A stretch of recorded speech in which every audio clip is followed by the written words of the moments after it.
जय मां शारदे। आज माता भगवती की आराधना का तीसरा दिन है दोस्तों। आज माता देवी चंद्रघंटा के रूप में विराजती हैं। पौराणिक कथा के अनुसार जब दैत्यों का आतंक बढ़ने लगा तो मां दुर्गा ने मां चंद्रघंटा का अवतार लिया। उस समय असुरों का स्वामी महिषासुर था, जिसका देवताओं से भयंकर युद्ध चल रहा था। महिषासुर देवराज इंद्र का सिंहासन प्राप्त करना चाहता था।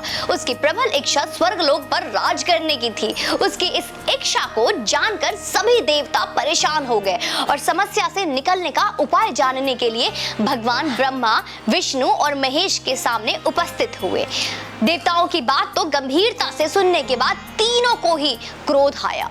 क्रोध के कारण तीनों के मुख से जो ऊर्जा उत्पन्न हुई उससे एक देवी अवतरित हुई, जिन्हें भगवान शंकर ने अपना त्रिशूल और भगवान विष्णु ने चक्र प्रदान किया। इसी प्रकार अन्य देवी देवताओं ने भी माता के हाथों में अपने अस्त्र शस्त्र सौंप दिए।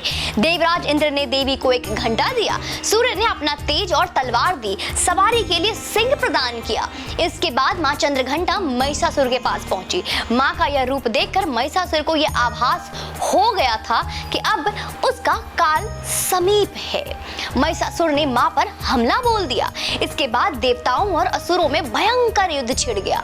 मां चंद्रघंटा ने महिषासुर का संहार किया और इस प्रकार मां ने देवताओं की रक्षा की। मां चंद्रघंटा का वाहन सिंह है, जिनके 10 हाथों में से 4 दाहिनों हाथ में कमल का फूल, धनुष, जप माला और तीर है और 5वां हाथ अभय मुद्रा में रहता है, जबकि 4 बाएं हाथों में त्रिशूल, गदा, कमंडल और तलवार है और 5वां हाथ वरद मुद्रा में रहता है।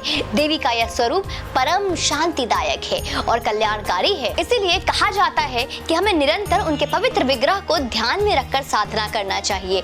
उनका ध्यान हमारे इहलोक और परलोक दोनों के लिए कल्याणकारी देने वाला है। इस देवी के मस्तक पर घंटे के आकार का आधा चंद्र है, इसलिए इस देवी को चंद्रघंटा कहा गया है। इनके शरीर का रंग सोने के समान बहुत चमकीला है। सिंह पर सवार इस देवी की मुद्रा युद्ध के लिए उद्यत रहने की है।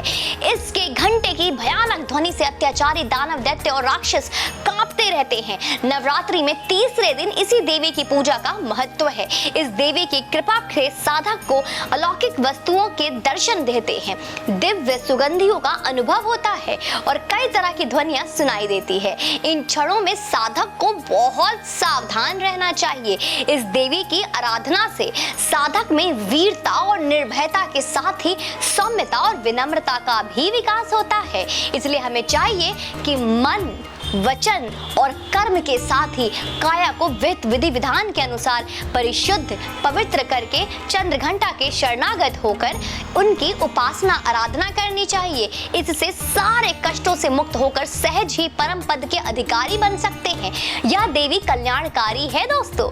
मां चंद्रघंटा को नारंगी रंग बहुत प्रिय है। भक्त को जहां तक संभव हो पूजन के समय सूर्य की आभा के समान रंग का वस्त्र धारण करना चाहिए। माता की पूजा अर्चना अगर आप विधिवत रूप से कर रहे हैं तो ये बहुत अच्छी बात है, लेकिन अगर आपकी दैनिक दिनचर्या आपको इतना समय नहीं दे पाती है तो आप माता के इस मंत्र का जाप कर आज माता का आशीर्वाद ले सकते हैं। और आप वीडियो को शेयर कीजिए और वीडियो को सुनकर भी वो आनंद ले सकते हैं। मंत्र है, या देवी सर्वभूतेषु मां चंद्रघंटा रूपेण संस्थिता, नमस्तस्यै नमस्तस्यै नमस्तस्यै नमो नमः। मां शारदे आप सबकी मनोकामना पूरी करे, सत्य सनातन की स्थापना हेतु हमें सबल करे, अधर्म का नाश करे और आप लोग यूं ही अपने सनातन परिवार को बढ़ाने में मेरी सहायक बने। चैनल पे बने रहे और नवरात्रि में माता का आराधना अवश्य करें। जय हिंद, वंदे मातरम। बोलो साचे दरबार की जय, माता शेरावाली की जय।